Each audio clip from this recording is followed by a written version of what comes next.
Hi everyone, it's Desiree, and I am glad to be here once again. We did this last year. I am very honored to be part of the 25 Days of Christmas tags. So you want to make sure that you go to that blog and look at all the beautiful tags and all of the sponsors that are associated with and all of the beautiful creations that everyone has made. So for mine, I am using Birch Press Designs, and I'm actually using just the layer A of the Dahlia mini frame die. So what I did was, and I'm going to keep this in real time, and I've kept all the coloring in, so this is going to be a long video, so just hang in there. So I've die cut 3 of those dies, 1 in ivory, so I'm going to be able to layer those. And then what I did was I took the die and I created an impression into my cardstock base. Okay?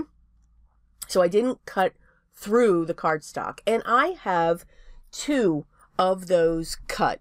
One of the things that I like to do when it comes to my tag is I like to make it almost like a card. I connect the top, create a hinge so that you can write a message inside. I mean, I like small tags, but, you know, don't like to have too many of them. I like to have big tags. So with that, it's going to be a 2-layer. So if they wanted to, they could keep it and actually prop it up like we would a top folding card. You can see I'm layering the 2 white layers together, and then I'm going to come in and put the ivory on top. So basically what I did was I dug into my scrap pile. I'm trying to have myself do that more so that I can use up those scraps. And then also, you know, look at my scrap pile because there's some big ones in there. I should put them back with the color. All right, that was a lot of rambling. So once I have this layer, now I'm using my liquid adhesive and I'm using my art glitter glue. I'm loving this bottle. This is a bottle that I'll probably hang on to and just keep refilling. And then I have that awesome tip that is associated with the art glitter glue bottles as well that you can get. You can see just by adding the ivory, I'm using the Desert Storm cardstock for the base of the tag. Now, those 2 pieces for the tag are cut 3 inches by 5 inches. So that's what these 2 pieces are cut. So you can see we have that impression there. And I'm going to set the other one aside. So I'm going to zoom in. And now this is where the video is going to take off, because I did speed this up just a little bit quickly. So you're going to see me violently looking to color in my petals. So what I wanted to do, it's a beautiful Dahlia image, but why can't we change it? So what I'm doing is I'm going to turn it into a poinsettia. I'm using my Faber-Castell colored pencils, and I've chosen just like 3 or 4 colors of each. Now I'll have a card, usually on my blog, I'll have a card that's put together that's going to show the colors that I used. But for these petals here, I used deep red, dark red, magenta as the deepest shade, and then white to blend. I'm not using my colorless blender pencil. I'm actually using my white when it comes to the red petals. Let's just call them red petals, okay? I am using that white. The shades that I'm using have a, again, my opinion, have like a coral somewhat undertone. So by putting that white there, it kind of pulls that out just a little bit. When I put that magenta down into the point, that's matching up with that coral. So think coral and purple. That's what I was looking at. But again, you can get that, you get that red mixture. When I pull in that white, that's how providing that highlight. I don't need too much of a highlight. I just want to have these streaks that are coming through these petals. When I look at a poinsettia petal, you can see the veins and these lines that go through them. I mean, they're beautiful. They're all different sizes. So just to have that difference, that's kind of where I was going. Some of these, now for a dahlia, that's all you see are these petals. It's this huge, beautiful bloom that comes up from the top. I'm going to change some of those to be green, as if they're the leaves coming up from underneath the poinsettia itself. Because remember, the green leaves in the poinsettia actually turn into the color of the flower. So for that, out of my Faber-Castells, I'm using a earth green yellowish, which is my lightest green, a chrome oxide green, and then the dark indigo for my darkest shade. So I'm using a very dark blue for my shade, and I'm using a very light green, close to a yellowish green, for my blend. So instead of my white, I'm using that light color to come in. You can see when I do use my colored pencils, I kind of, that was my cat, because I'm having him move out of the way. Sorry about that. When I use my colored pencils, I do tend to use them like we would an alcohol marker. I use my lightest shade. I put that, just a very light base. I don't add pressure when I'm laying down my color. I want a very light shade to go down, or a very light coat. Then I'll come in with my medium shade. Then I'll come in with my dark shade. Then I'll blend that, whether I'm using my colorless blender, my white, or the lightest shade that I'm using out of the 3 or 4 colors that I'm using. Then I'll reverse that. So then I'll come back in with my dark, then I'll come back in with my medium, and then I'll come back in with my light. It's almost like I'm seesawing back and forth when it comes to those colors that I'm using. It's not until the very end, after I know the blending, where I'm using either the lightest or the white color or the colorless blender, that's when I'll come in with the darkest shade. So here, when we look at the center, and you've been watching this as I've been yammering here. So I'm put down my lightest shade. I'm now coming in with the mid-tone. I'm coming back in with the lightest shade to blend it out. I'm coming in with the darkest. Now I'm coming in with the white all over to blend. I'm now coming in with the darkest. There's my medium. And now here's some more dark. And now here comes the white again. So you can see I kind of go back and forth like a seesaw. So I hope that helped explain. I try to explain just a little bit more when I do that. So now we're back to normal time, and we can slow down now. So what I'm going to do is I'm going to trim off the corners. So to just make a tag, I cut off the one corner. I flip it over as I'm taking it over the cardstock. I line it up to the other corner there, make sure that it is lined up, and then I cut along that edge. This way I have the same cutout on each side. So if you just cut your cardstock in the rectangles or the squares that you're looking for, this is the easiest way, and a way that you can make a tag without using a die. So I'm going to do that. I set the one that we colored on top of the other cardstock, and I trimmed using them as the bases as well. I'm now going to pull in my scoreboard. So what I'm using this for is where the piece in the back, my backing piece, that's what I'm going to score on. So I just want to have that little lip at the very top. And I was using the color tag to know, okay, where do I want my line? Do I want it at a 1/2 inch? Do I want it at 1 inch? Or do I want it at 3/4? So I came 3/4 of an inch down from that top. I'm going to use my liquid adhesive to just put a thin layer there, and I'm going to layer these on top of each other. Now, don't get me wrong, you know, since we have that impression, you have this beautiful frame, you know, this actual, you know, indentation frame. You do have so many options.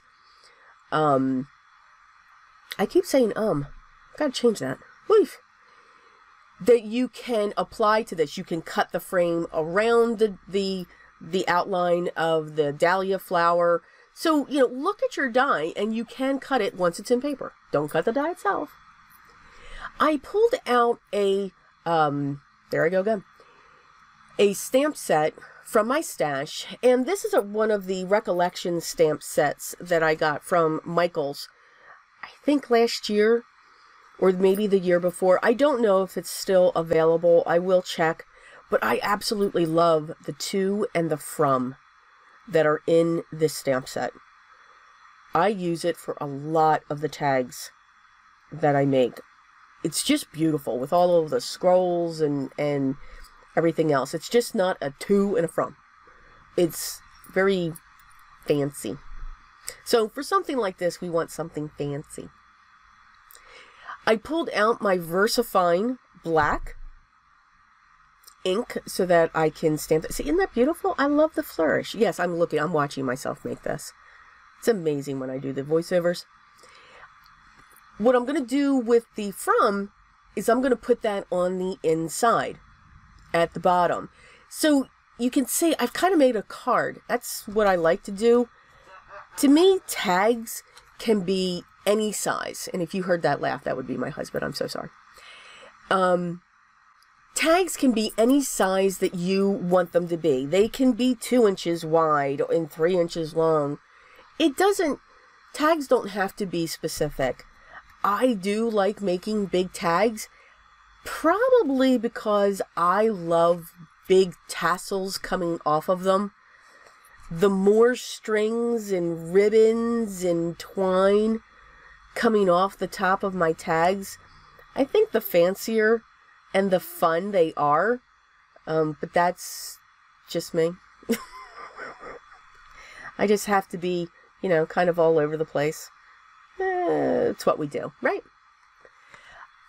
And gluing the frame down over the colored pencil that I did. So those colors are going to be, of course, at the base.